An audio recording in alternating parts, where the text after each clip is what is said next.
ମାନଙ୍କୁ ସ୍ୱାଗତ କରୁଛି ମୁଁ ଧଳାକାର ଟିଭିରୁ ଧଳିଆ। ଆଜି ଆମେ ବାବା କଳାମୟ କଳାକାରଙ୍କ ଠାରୁ ଜାଣିବା ଗ୍ରହଣର କେମିତି କ'ଣ ପାଳନ କରାଯାଏ ଏବଂ ବାବା କେତେ ତାକୁ ପାଳନ କରୁଛନ୍ତି। ଦେଖନ୍ତୁ ବର୍ତ୍ତମାନ ଆମେ ପ୍ରବେଶ କରିବା ବାବା କଳାମୟ କଳାକାରଙ୍କର ସେଇ କଳା ସାମ୍ରାଜ୍ୟକୁ। କିନ୍ତୁ ଇଏ କ'ଣ ବାବା ବର୍ତ୍ତମାନ ଯୋଗ ଧ୍ୟାନରେ ଅଛନ୍ତି। ତାଙ୍କ ଚେଲାକୁ ଆସନ୍ତୁ ପଚାରିବା ବାବା କିପରି ଉଠନ୍ତି। କୁହନ୍ତୁ ବାବା ତ୍ରିକାଳଜ୍ଞ, ଆପଣଙ୍କ ବାବା କଳାକାର କଳାମୟ କିପରି ଭାବରେ ଉଠନ୍ତି? ବାବା ସେମିତି ଉଠନ୍ତିନି, ବାବା କେମିତି ଘଣ୍ଟିରେ ଉଠନ୍ତି। ଆପଣ ତାଙ୍କୁ ଜାଗ୍ରତ କରାନ୍ତୁ ବାବା କଳାକାର କଳାମୟକୁ।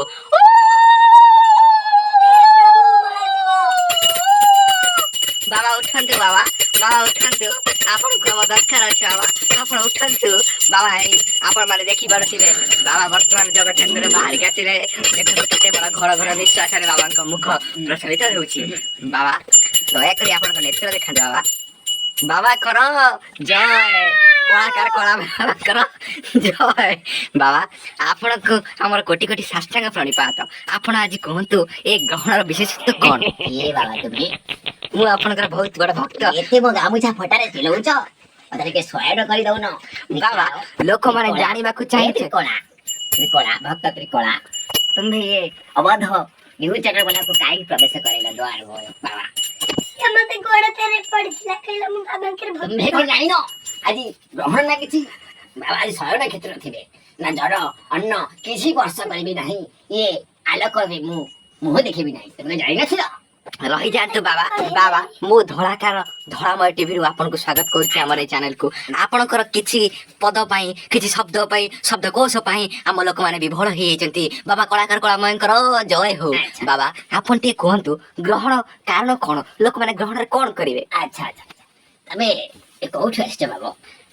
ମୁଁ ନ୍ୟୁଜ ଚ୍ୟାନେଲରୁ ଆସିଛି, ଧଳାକାର ଧଳାମୟ ନ୍ୟୁଜ ଚ୍ୟାନେଲରୁ। ମୁଁ ରିପୋର୍ଟର ଧଳିଆ। ମୁଁ ବୁଝିଲି ତୁମ୍ଭର ଯୋଉ ଭାଷା କହିଲ ମୁଁ ପ୍ରାଞ୍ଜଳ ଭାବରେ ବୁଝିଲି। ଆଜ୍ଞା କୁହନ୍ତୁ ବାବା। ଅଭିର ଭାବରେ ବୁଝିଲି। ତୁମ୍ଭେ ମତେ କୁହ ତୁମ୍ଭେ କୋଉ ଗ୍ରାମରୁ ଆସିଅଛ? ମୁଁ ଝାଡ଼ପଡ଼ା ଗ୍ରାମରୁ ଆସିଅଛି। କୋଉଠୁ? ଝାଡ଼ପଡ଼ା। ଆଚ୍ଛା ଝାଡ଼ପଡ଼ା।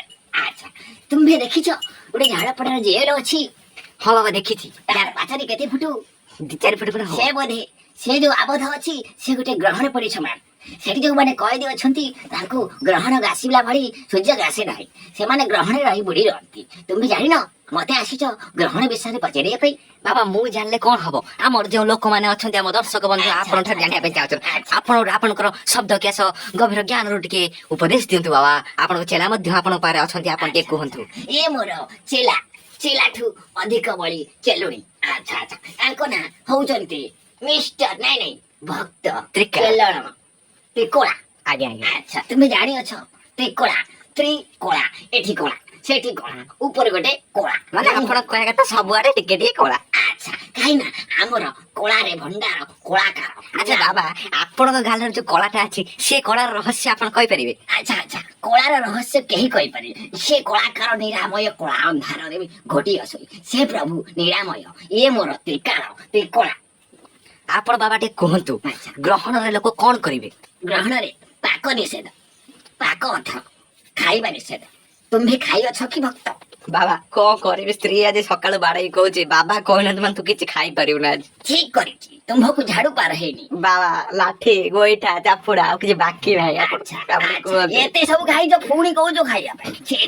ତୁମକୁ ଲଜ୍ଜା ସୁର ରାଇତୁ କହିଲା ଲଜ୍ଜା। ଏସବୁ ଭୁଲ କଥା କହିଲ। ଏତେ ଖାଇକି ତମେ କହୁଛ ପୁଣି ଖାଇବ? ପେଟ ଅମ୍ହାର। ବାବା ଲୋକମାନେ କହୁଛନ୍ତି ଗ୍ରହଣରେ କାଳେ ଖାଆନ୍ତି ନା, କାହାର କାରଣ କ'ଣ? ଖାଇଲେ ବାବା କ'ଣ ହବ? ଡାଇରିଆ ହବ ନା ଝାଡା ବାନ୍ତି ହବ? ତୁମ୍ଭେ ଗ୍ରହଣରେ, ଆଚ୍ଛା ମତେ ଗୋଟେ କଥା କହିଲ, ତୁମ୍ଭେ ପୋଖରୀ ଦେଖିଛ? ହଁ ବାବା ଦେଖିଛି। ତୁମ ଘର ପଛପଟରେ? ନା ବାବା ଆମ ଘର ମଝିଆ ମଝି ଟିକେ ଅଛି। ଗୋଳେଇ ଦେଲେ କେମିତି ଦେଖାଯାଏ?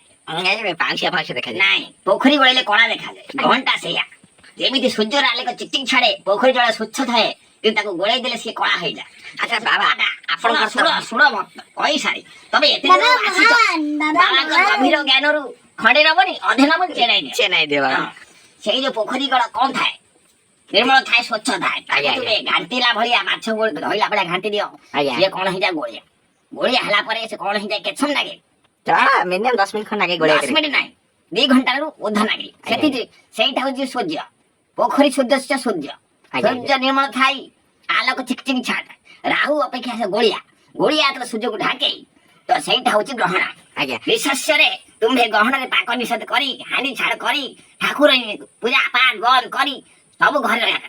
ତୁମ୍ଭେ ମାନେ ସବୁ ଅବଧ ଭଳିଆ ନ୍ୟୁଜ ଚ୍ୟାନେଲ ଯୋଉ ଅଧିକା ତମ ଫୁଟାଣି ଆସିକିରି ଏଠି ଇଣ୍ଟରଭ୍ୟୁ କରୁଛ ବାବା କୋଉଠି ପାରିଲେ ଛେକିଲେ ବାବାକୁ ଟିକେ ଶାନ୍ତି ଗୋଟା ଦିଅନ୍ତେ।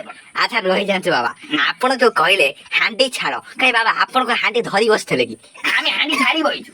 ଆମ କୋଉଠି ହାଣ୍ଡି ଅଛି? ମୋର କାଳ ମୋର କଳା ତ୍ରିକଳା ବଇଛି। ଆଚ୍ଛା ବାବା ଶୋଇଛି। ଆପଣ ତ ତ୍ରିପଣ୍ଡ କଳା, ଆପଣ ତ ହଜାରେ କଳା, ଆଙ୍କର କଣ ଏତେ ଧଳା ଆଉ ତିନିଟା କଳା?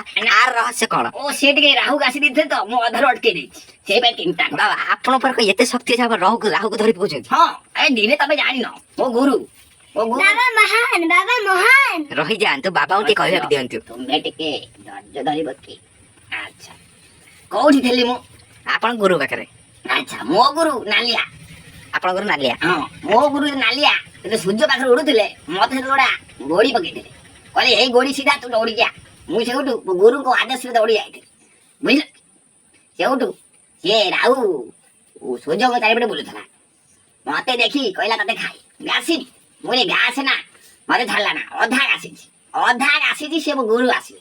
ଗୁରୁ ଆସିକି ରାହୁକୁ ଗୋଟେ କଣ ଚଟକାଣି ଦେଲେ। ଆଚ୍ଛା ତମେ ତ କହୁଛ ଆଉ ତମେ ନେଇଛ ନିଜେ ନେଇଛ। ମୁଁ କାଇଁ ହଁ ବାବା କୁହନ୍ତୁ। ଆଚ୍ଛା। ସେଇଠୁ ମୋର ଏ ଯୋଉ ରୂପ ଦେଖୁଛ ସେ ତିନୋଟି କଳା ଗୋଟେ ଥିବ ଉପରେ ଗାର ମଳା ହେଇଛି, ଆଉ ସେ ତ ଧଳା, ଆଉ ମୁଁ ଏମିତି ଧଳା ଥିଲି, ଏ ଟିକେ ଟିକେ କଳା ହେଇଯାଇଛି ଆଉ। ଆଚ୍ଛା ବାବା ଆପଣ ଗୁରୁଙ୍କ ଆଶ୍ରମଟା କୋଉଆଡେ? ଆଚ୍ଛା ଆମ ଗୁରୁ ଆଶ୍ରମ ଡାହାଣୁ ଗଲେ ବାଁ, ବାଁ ଗଲେ ଡାହାଣ। ବାବା ଯେ ବୁଝି ଡାହାଣ ଗଲେ ମା ବାଁ ଗଲେ ଡାହାଣ, କଣ ବୁଝିପାରିଲାନି? ତମେ ତ ଭିତରୁ ପଶନା ମ, ତମେ ଗୁରୁ କାକୁ କାଇ ଯାଉଛ? ଚେଲା ପାଖରୁ ବାବାଙ୍କ ପାଖରେ ଯାଉ ଗୁରୁ। ଆଉ ବାବା ଆପଣ ଚେଲା କାମ ଢୋଳେଇଲେନି, ଆପଣ ଖାଇବା ପାଇଁ ଦଉନାହାନ୍ତି? ଏ ଆଜି ଗହଣ ଲାଗିଛି, ତମେ ଗହଣ ବିଶେଷଜ୍ଞ ପାଖକୁ ଆଇଛ, ତମେ ଗହଣ କଥା କିଛି ବୁଝିପାରୁନ, ଏତେ କଥା କହିସାରିନି। ତମ ଚ୍ୟାନେଲ ରଖ। ନା ନା ବାବା ଆପଣଙ୍କ ଗୋଡତଳେ ପଡୁଛି, ଆପଣ ଟିକେ ଦୀପଦ କୁହନ୍ତୁ। କଣ କହିବି? ଲୋକ ଦେଖିବାକୁ ଚାହୁଁଛନ୍ତି ବାବା କଣ କହୁଛନ୍ତି? କହିଲି ତ ଆଉ ଘଣ୍ଟ ବଜା। ଘଣ୍ଟ ବସିଆ ବାବାଙ୍କୁ ଉପାସନା କର, ଘଣ୍ଟାରେ ଭରି ଦିଅ ବାବାଙ୍କର ସେଇ ଆସନକୁ। ବାବା ବର୍ତ୍ତମାନ ପୁଣି ଥରେ ଯୋଗ ମଧ୍ୟରେ ପୁଣି ଥରେ ଲୀନ ଅଛନ୍ତି। ଜୟ ହୋ ବାବା ଶ୍ରୀକାଳ ଶ୍ରୀକାଳ ଶ୍ରୀକାଳ ଜୟ ନମସ୍କାର।